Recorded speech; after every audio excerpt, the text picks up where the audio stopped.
UNMC formally broke ground today on a new facility called Catalyst in Midtown Omaha. As Laura Samble shows us, it's an innovation hub where leaders in medicine, technology, and business will come together to create products for the world.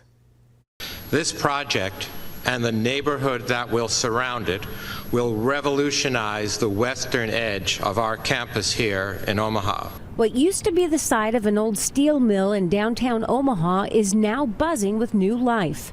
The University of Nebraska Medical Center officially broke ground on Catalyst, an innovation hub south of Farnham between 48th Street and Saddle Creek Road.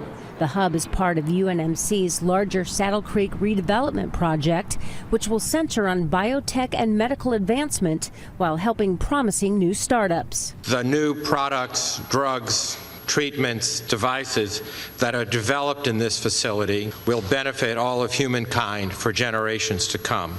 This is what the project will look like when it's finished. Catalyst will bring the university's UNIMED and Unitech branches together, along with the Nebraska Business Development Center.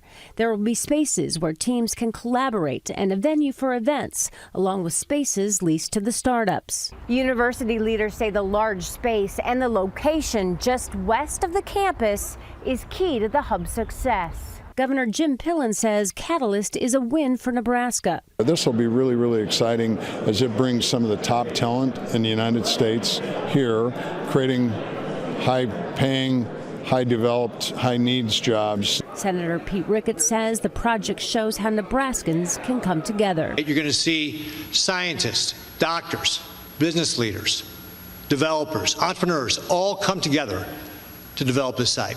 Catalyst is expected to be completed in late 2024. Laura Samble, 6 News.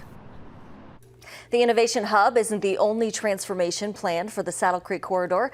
UNMC and Nebraska Medicine plan to build a new administrative tower at the corner of Farnham and Saddle Creek.